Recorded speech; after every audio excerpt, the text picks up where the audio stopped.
Best educational story for students in Hindi. दोस्तों, ये बात तो सच है कि ज्ञान और शिक्षा ऐसे अनमोल तोहफे हैं जिसे हासिल करना बेशक मुश्किल जरूर है, लेकिन अगर आप कठिन परिश्रम करना जानते हैं और चाहते हैं कि आपके पास भी वो सब कुछ हो जो हर सफल इंसान के पास हैं, जैसे बंगला, पैसा, गाड़ी और सबसे जरूरी इज्जत, तो आपको इनको पाने के लिए शिक्षा और ज्ञान को हासिल करना बहुत जरूरी है। इसलिए आज हम आपके लिए लेकर आए हैं एक ऐसी कहानी जिससे आपको शिक्षा और ज्ञान का महत्व समझ में आएगा। 3 दोस्तों की अलग अलग सोच। एक बार की बात है, एक राजा अपने सिपाहियों के साथ जंगल में शिकार के लिए गया, लेकिन अचानक बारिश का मौसम होने की वजह से आकाश में अंधेरा छाने लगा। राजा अपने महल से भटक गया और सिपाहियों से अलग हो गया। भूख, प्यास और थकावट की वजह से उस राजा की हालत बहुत बुरी हो गई थी।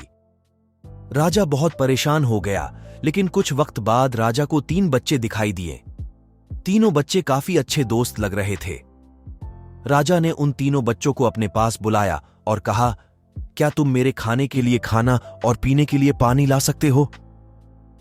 यह सुनकर तीनों बच्चों ने कहा, जी, हम अभी घर जाकर आपके लिए कुछ लेकर आते हैं। यह कहकर तीनों बच्चे अपने गांव की तरफ भागे और अपने घर से राजा के खाने के लिए काफी कुछ ले आए। राजा बच्चों के जोश और प्यार को देखकर बहुत खुश हुए और तीनों बच्चों से एक सवाल पूछा, बच्चों, मुझे आज तुम तीनों से मिलकर बहुत खुशी हुई है। तुम अपने जीवन में क्या करना चाहते हो? मुझे बताओ, मैं तुम्हारे लिए कुछ करना चाहता हूं। बोलो, तुम्हें क्या चाहिए? ये सुनकर तीनों बच्चे कुछ देर तक सोचते रहे और फिर थोड़ी देर में उनमें से एक लड़के ने कहा, मुझे धन चाहिए। मैंने कभी 2 वक्त की रोटी नहीं खाई, कभी अच्छे कपड़े नहीं पहने, इसलिए मुझे सिर्फ धन ही चाहिए। राजा ने कहा, ठीक है, मैं तुम्हें इतना धन दूंगा कि तुम हमेशा खुश रहोगे। ये सब सुनकर इस बच्चे की खुशी का ठिकाना नहीं रहा। अब दूसरे बच्चे की बारी थी, तो राजा ने दूसरे बच्चे से पूछा, बताओ, तुम्हें क्या चाहिए? दूसरे बच्चे ने कहा, मैं चाहता हूं कि मुझे एक बंगला और घोड़ा गाड़ी दे मिल जाए, क्योंकि मेरा घर छोटा है और बहुत बुरी हालत में है। यह सुनकर राजा ने कहा, ठीक है, मैं तुम्हें बाला और घोड़ा गाड़ी दूंगा। अब तीसरे बच्चे की बारी थी, तो राजा ने तीसरे से पूछा, बताओ, तुम्हें क्या चाहिए? तीसरे बच्चे ने कहा, मुझे ना धन चाहिए और ना ही बंगला। मुझे आप ऐसा आशीर्वाद दीजिए कि मैं विद्वान बन जाऊं और शिक्षा पूरी होने के बाद अपने देश की सेवा करने के लायक बन जाऊं। जब राजा ने तीसरे बच्चे की बात सुनी, राजा तीसरे बच्चे से बहुत खुश हुए और राजा ने उस तीसरे बच्चे के लिए सर्वोत्तम शिक्षा का इंतजाम करवाया। तीसरा बच्चा बहुत मेहनती था, इसलिए दिन रात एक करके उसने पढ़ाई की और बहुत बड़ा विद्वान बन गया, और सही वक्त आने पर राजा ने उसे अपने राज्य का मंत्री बना दिया। अचानक राजा को सालों पुरानी वो घटना याद आ गई। राजा ने मंत्री से कहा, कई सालों पहले तुम्हारे साथ जो 2 बच्चे थे, अब उनका क्या हाल है?